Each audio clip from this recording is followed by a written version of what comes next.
Hello students, आज हम पढ़ने वाले हैं मीटर ब्रिज। मीटर ब्रिज को बोलते हैं slide wire bridge. Okay, metre bridge is based on Wheatstone bridge.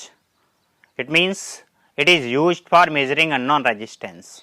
Unknown resistance तो हम Wheatstone bridge से भी मेजर करते थे, बट इन दोनों में फर्क क्या है? Metre bridge is more accurate as compared to Wheatstone bridge. Okay, so let us start now. Meter bridge oblique slide wire bridge. Meter bridge is based on Wheatstone bridge. It means it is based on Wheatstone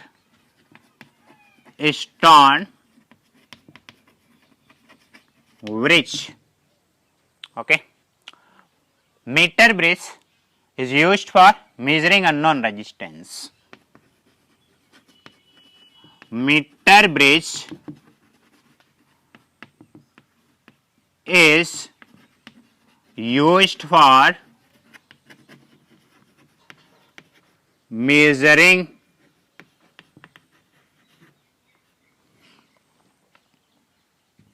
unknown resistance.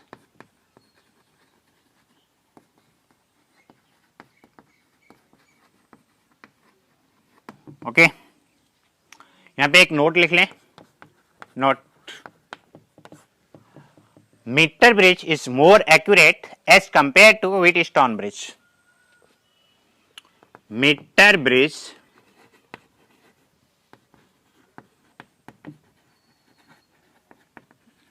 is more accurate as compared to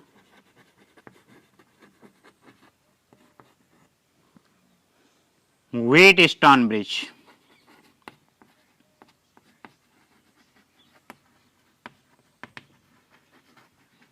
okay, अब हम इसका construction पढ़ते हैं।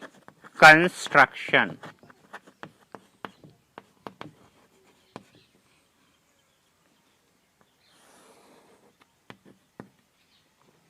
इसमें क्या होता है, एक कॉपर स्ट्रिप लगी होती है, ये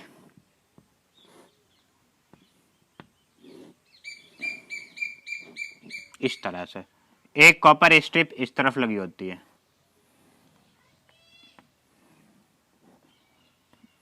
ऐसे, और इन दोनों के बीच में एक और कॉपर स्ट्रिप लगी होती है इस तरह से, which provided two gaps, and in first gap connect the resistance box R. first gap के across resistance box R connect करेंगे जो नॉन रेजिस्टेंस है, non resistance. across second gap connected unknown resistance S, जिसे हम calculate करेंगे metre bridge के help से। और यहां पे एक कॉन्स्टेंटन ऑब्लिक मैग्नीन का 1 मीटर लंबा वायर लगा होता है। इस पॉइंट को हम मान लेते हैं A and this is V. Okay, and a metre scale is also fitted parallel to the length of wire. ये मीटर स्केल होता है 0 to 100 सेंटीमीटर। ओके, मींस इस वायर की लंबाई कितनी होती है, 100 सेंटीमीटर, इसीलिए हम इसको मीटर ब्रिज बोलते हैं। 1 मीटर लंबा वायर होता है। और ये कॉन्स्टेंटन और मैग्नीन का क्यों लेते हैं, बिकॉज अगर हम इसका टेम्परेचर इंक्रीज करेंगे तो इसके रेजिस्टेंस पे नेग्लेक्टेड इफेक्ट आएगा, नेग्लिजिबल इफेक्ट, ज्यादा फर्क नहीं पड़ता। ओके, और यहां पे इस टर्मिनल से एक यहां गैल्वेनोमीटर लगा होता है, ये इसकी हेल्प से एक जॉकी कनेक्ट होती है यहां पे इस तरह, jockey jockey slides on the wire oblique touch on the wire अगर स्लाइड करेंगे बहुत स्मूथली कराएंगे।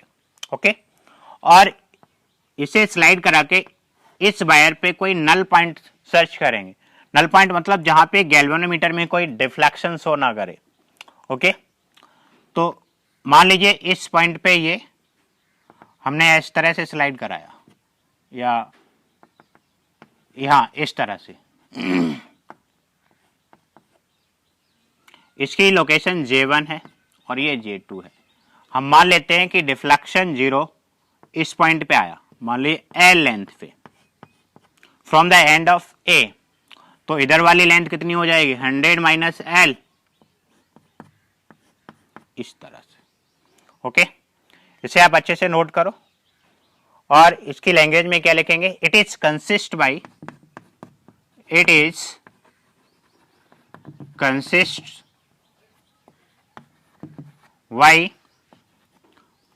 by a wire AB of constant or magnin. Okay, a meter scale, magnet of length 1 meter and uniform cross section area and uniform cross section area. Okay, resistance box हम first gap के across connect करेंगे और unknown resistance second gap के across. Okay, ये एक beat stone bridge की तरह हो जाता है। देखिए कैसे, इस वाले पॉइंट को हम कुछ मान लेते हैं, डी मान लेते हैं। तो देखिए डी और ए के बीच क्या कनेक्ट है, रेजिस्टेंस बॉक्स। ये पॉइंट है हमारा डी,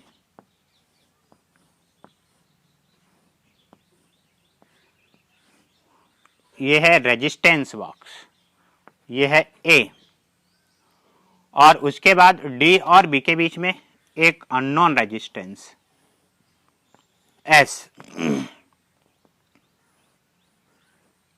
और यहां से जे और ए के बीच में ये वाला क्या है, इसकी लेंथ है एल, इसको हम पी मान लेते हैं थोड़ी देर के लिए।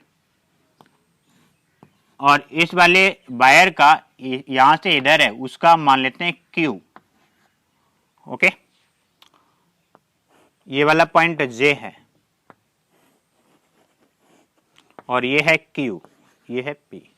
ए और जे के बीच का रेजिस्टेंस कितना है, पी, और ये वाला पॉइंट है वी और जे के बीच का रेजिस्टेंस है क्यू।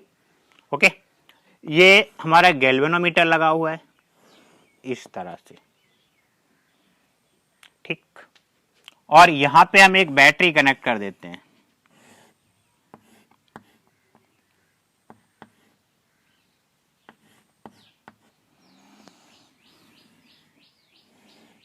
ऐसे पॉजिटिव टर्मिनल और ये negative, electromotive force E। Current की डायरेक्शन इस तरह हो जाएगी, दोनों तरफ यहां डिस्ट्रीब्यूट हो जाएगा करंट। अब अगर यहां पे गैल्वेनोमीटर में कोई डिफ्लेक्शन शो नहीं कर रहा है तो क्या हो जाएगा, R Y S equal to P by Q. इसे एक बार अच्छे से नोट करो, फिर ऊपर बताते हैं।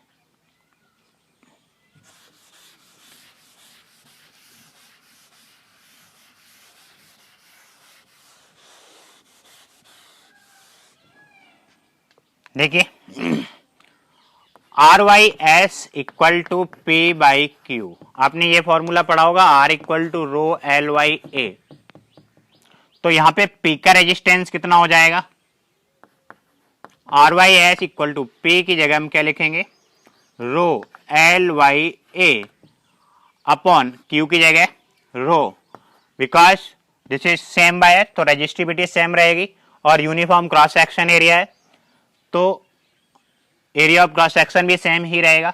व्हाट लेंथ, इधर वाली एल थी ये, तो इधर वाली कितनी हो जाएगी 100 minus L divided by A cancel out to A, rho cancel out to rho, क्या लिखेंगे हम इसको, R Y S equal to L by 100 minus L and S upon R equal to 100 minus L divided by L. अब अगर unknown resistance हमें S calculate करना है तो क्या लिखेंगे, S equal to 100 minus L divided by L into R. हम इस फॉर्मूले की हेल्प से अननोन रेजिस्टेंस कैलकुलेट करेंगे। अच्छे से नोट करें, उसके बाद हम इसका एग्जांपल सोल्व करते हैं।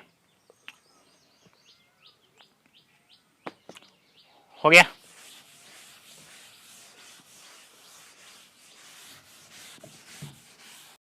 ओके, हम एग्जांपल नंबर फर्स्ट सोल्व करते हैं। In a metre which the null point is found at 33.7 centimetre from A. ये वाला पॉइंट ए है, इसको हम बी मान लेते हैं। Okay, if now a resistance of R of 12 ohm is connected in parallel with S, इसके साथ 12 ohm का रेजिस्टेंस कनेक्ट करते हैं। The null point occurs at 51.9 centimetre. Determine the value of R and S। पहले तो इसका null point कितनी distance पे है, 33.7 पे, तो ये कितना हो जाएगा, 100 माइनस 33.7, ये वाली इतनी लेंथ हो जाएगी। तो क्या हो जाएगा, R Y S equal to 33.7 divided by 100 minus 33.7। Okay, अगर हम इसे और सोल्व करेंगे तो R Y S equal to 33.7 divided by कितना बच जाएगा, 66.3, इतना रह जाएगा। माइनस करेंगे, इसे इक्वेशन नंबर 1 डाल देते हैं। अब अगर हम यहाँ पे एक 12 ओम का रेजिस्टेंस इसके पैरेलल में कनेक्ट करते हैं इस तरह से, इधर देखिए,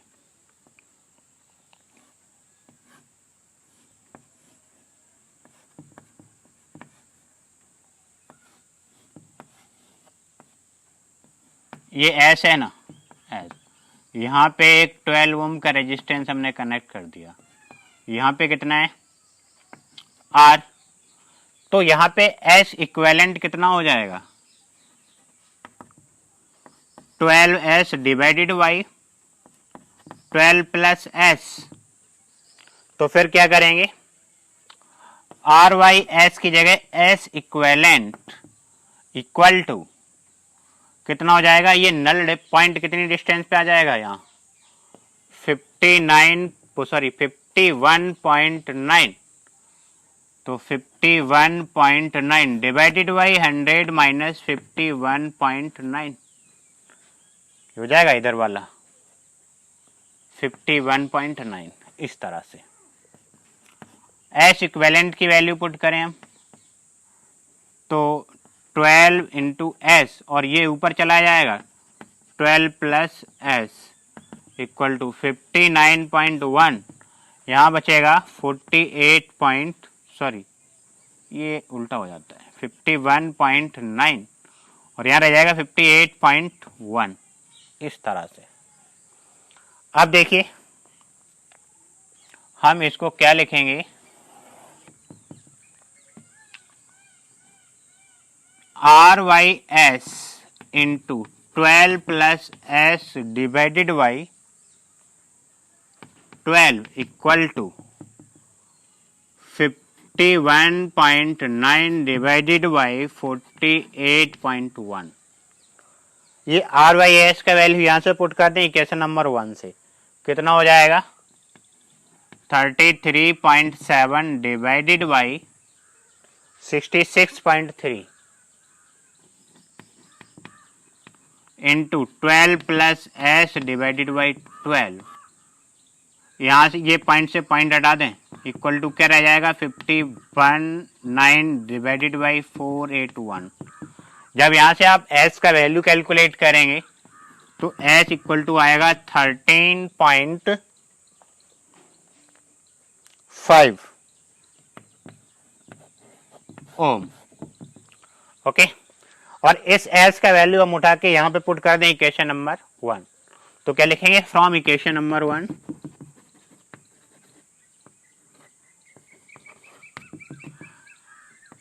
अगर हम S का वैल्यू यहां पुट करेंगे तो RY 13.5 equal to 33.7 divided by 6.3 और R इक्वल टू निकल के आएगा 6.86 ओम। ओके, इसे अच्छे से नोट करिए। अगला एग्जांपल सोल्व करते हैं।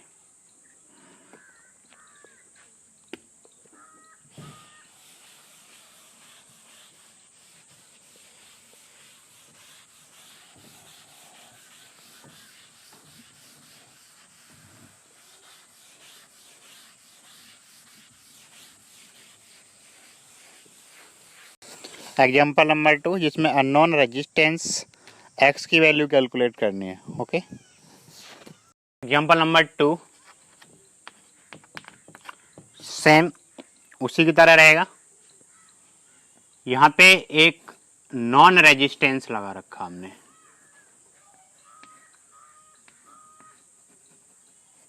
इस तरह से। ये भी नॉन रेजिस्टेंस है।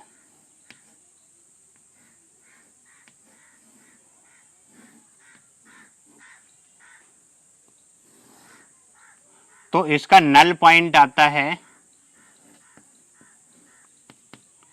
L1 पर, इस तरह। तो ये वाला 100 माइनस L1 हो जाएगा,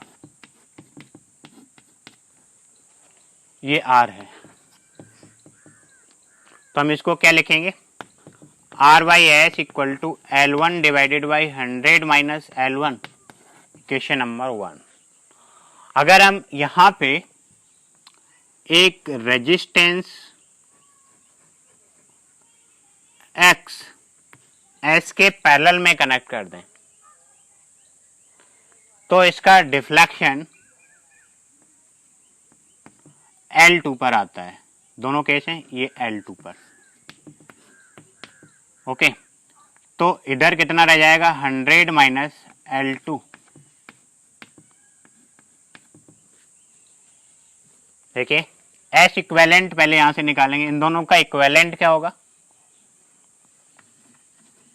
S equivalent 1 by S equivalent करेंगे तो 1 by X plus 1 by S. तो एस इक्वेलेंट आएगा x S divided by X plus S. Okay, अब यहां से हम क्या करेंगे, आर बाई एस की जगह S equivalent equal to L2 divided by 100 minus L2 R upon S equivalent X S divided by X plus S, ऊपर चला जाएगा L2 divided by 100 minus L2। ये हो गया। अब इस वाले इक्वेशन से हम R अपॉन एस का अगर वैल्यू पुट करें तो क्या हो जाएगा,